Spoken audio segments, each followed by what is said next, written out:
ሰላም የክርስቲያን ባይብል ቤተሰቦች እንዴት ናችሁ? ዛሬ ከዚህ በፊት የሰሯቸውን 30 የመጽሐፍ ቅዱስ ስሞች ለሴት ልጁ የሚለውን አንድ ላይ አድርጌ ይዤ መጥቻለሁ እና የሚፈልጉት የመጽሐፍ ቅዱስ ስም ካለ ኮሜንት ላይ ጻፉልንና በቀጣይ ቪዲዮ እሱን ብቻ ምሰራ ይሆናል እና ሰብስክራይብ እና ላይክ ስለሚያደርጉ እናመሰግናለን። ሴሎ የስሙ ትርጉም ሰላማዊ የእረፍት ቦታ ማለት ሲሆን በኤፍሬም የምትገኝ ከተማ ስትሆን በዘፍጥረት ምዕራፍ 49 ቁጥር 10 ላይ የሚመጣው መሲህን ለማመልከትም ጥቅም ላይ ይውላል እና ይህንን ኢያሱ 18 አንድ ላይ ይገኛል።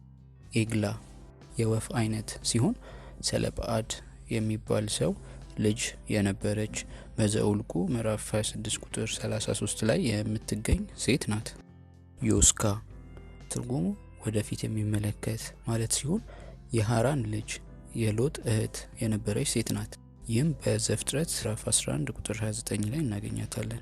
ኪስሎን ትርጉሙ ተስፋ ማለት ሲሆን የኤልዳድ ልጅ የነበረ ከነዓንን በመከፋፈል ሂደት ከቢንያም ወገን መሪ የነበረ ሰው ነው። ስሙ ለሁለቱም ጾታ ጥቅም ላይ ይውላል እና ይህም በዘኍልቍ ምዕራፍ 34 ቁጥር 21 ላይ እናገኘዋለን።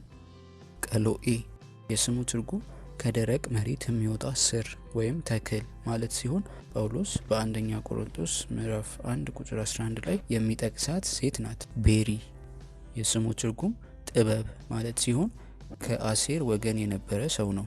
ስሙ ለሁለቱም ጾታ በዓለም ላይ ጥቅም ላይ ሲውል እናያለን እና በአንደኛ ዜና ምዕራፍ 7 ቁጥር 36 ላይ ይገኛል። ዩሊያ ትርጉሙ ለስላሳ ጸጉር ያላት ማለት ሲሆን ጳውሎስ በሮሜ ሰላምታ ከሚያቀርብላቸው ሰዎች አንዷ ናት። እሷንም በሮሜ ምዕራፍ 16 ቁጥር 15 ላይ እናገኛታለን።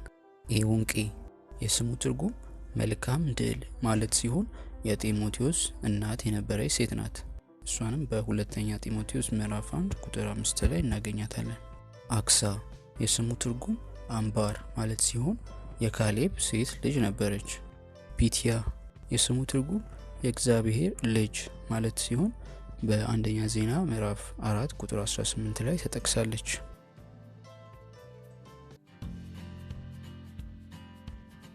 አስረኛ ቤቴል የስሙ ትርጉም የእግዚአብሔር ቤት ማለት ሲሆን በመጽሐፍ ቅዱስ በበርካታ ቦታ ሲጠቀስ ከነዚህ አንዱ ያዕቆብ ድንጋይ ተንተርሶ ያለመው ህልም የሚገኝበት ቦታን ይህ ስፍራ የእግዚአብሔር ቤት ነው እንጂ ሌላ አይደለም፣ ይህም የሰማይ ደጅ ነው ብሎ ቦታውን ቤቴል ብሎ ሲሰይም እናገኛለን። ዘጠነኛ ህልዳና የስሙ ትርጉም ጣፋጭ ወይንም ተወዳጅ ማለት ሲሆን በመጽሐፍ ቅዱስ ነብይት ከነበሩ ጥቂት ሴቶች አንዷ ነች።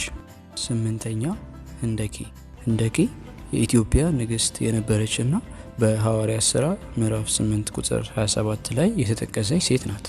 ሰባተኛ ኑሃሚን የስሙ ትርጉም አስደሳች ወይም ጣፋጭ ማለት ሲሆን የአቢሜሌክ ሚስት የሩት አማት ነበረች። ስድስተኛ ማራናታ ትርጉሙ ጌታ ኢየሱስ ሆይ ና ማለት ነው። አምስተኛ ቤርሳቤ ትርጉሙ የሰባትነት ምንጭ ወይንም የመሐላ ምንጭ ማለት ሲሆን አብርሃም በዘፍጥረት ምዕራፍ 21 ቁጥር 31 ላይ ከአቢሜሌክ ጋር የተማማሉበትን ቦታ በዚህ ሰይሞታል።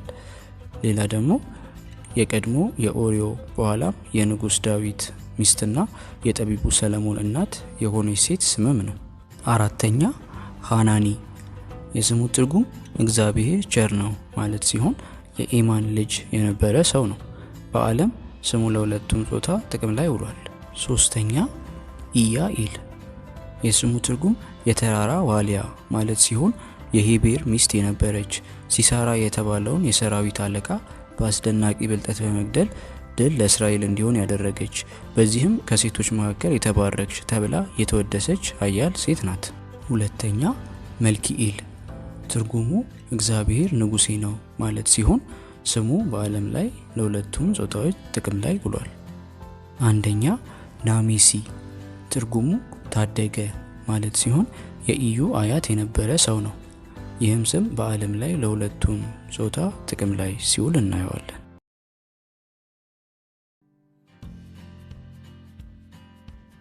አስረኛ ልዲያ የስሙ ትርጉም ውብ ወይንም ክብርት ማለት ሲሆን የቲያጥሮን ከተማ ነዋሪ በስራዋም ቀይ ሐር ሻጭ የሆነች እግዚአብሔርን የምታመልክ ሴት ነበረች።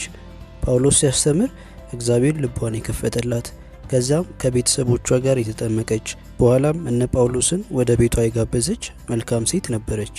9ኛ ዮሐና የስሙ ትርጉም እግዚአብሔር ግሩም ነው ማለት ሲሆን የሄሮድስ አዛዥ የኩዛ ሚስት ናት። የኢየሱስ ክርስቶስ ትንሣኤ አስቀድሞ ከተገለጠላቸው 3 ሴቶች መካከል አንዷም ነበረች። 8ኛ የዲዲያ ትርጉሙ በእግዚአብሔር የተወደደ ማለት ሲሆን የቤርሳቤ እና የዳዊት ሁለተኛ ወንድ ልጅ ነው። ንጉሥ ዳዊት ስሙን ሰለሞን ብሎ ሲያወጣለት እግዚአብሔርም ሕፃኑን ስለወደደው ስሙ ይድድያ እንዲባል ቃል ላከ። ምንም እንኳን ለወንድ የተሰጠ ስያሜ ቢሆንም በዓለም ላይ ለሁለቱም ጾታዎች በሰፊው ጥቅም ላይ ውሏል። ካለው ትርጓሜ አንፃርም ለሁለቱም ማገልገል ይችላል። 7ኛ የሚማ የስሙ ትርጉም እርግብ ማለት ሲሆን የሰላም፣ የተስፋ፣ የነጻነት ምልክት ተደርጎ ይወሰዳል። በመጽሐፍ ቅዱስም የኋለኛው የኢዮብ ልጅ እጅግ ውብ ሴት ነበረች። 6ኛ አቢግያ የስሙ ትርጉም የአባት ደስታ ማለት ሲሆን የቀድሞ የናባል በኋላም የንጉሥ ዳዊት ሚስት አስተዋይና ውብ ሴት ነበረች። 5ኛ ሃሌሉያ ትርጉሙ እግዚአብሔር ይመስገን ማለት ሲሆን በመዝሙረ ዳዊት በበርካታ ቦታዎች እንዲሁም በዮሐንስ ራእይ መጽሐፍ ላይ ተጠቅሶ ይገኛል። 4ኛ አኪናሆም የስሙ ትርጉም የደስታ ወንድም ማለት ሲሆን የሳኦል ሚስት ነበረች። 3ኛ አቢያ የስሙ ትርጉም እግዚአብሔር አባቴ ነው ማለት ሲሆን የኤስሮም ሚስት ነበረች። ይህ ስም በመጽሐፍ ቅዱስ ለሁለቱም ጾታዎች ጥቅም ላይ ውሏል። 2ኛ ዮአዳን የስሙ ትርጉም የእግዚአብሔር ደስታ ወይም ጊዜ ማለት ሲሆን የንጉሥ አሜሲያ እናት የኢየሩሳሌም ሴት ነበረች። 1ኛ ዞዊ የግሪክ ቃል ሲሆን በፈረንጅ ቋንቋ ላይፍ በአማርኛ ሕይወት ተብሎ ተተርጉሟል። ይህ ቃልም ምድራዊ ሕይወትን ሳይሆን የዘላለም ሕይወትን ኢየሱስን ያመለክታል። እስካሁን ስለተከታተላችሁን በጣም እናመሰግናለን። ሌላ የምትወዱትን የመጽሐፍ ቅዱስ ስም ኮሜንት ላይ ጻፉልን እና ሌሎች ከመጽሐፍ ቅዱስ ጋር የሚገናኙ ቪዲዮዎች እንዲደርሱ ሰብስክራይብ እና ላይክ ያድርጉልን። እናመሰግናለን። ጸጋ ይብዛላችሁ።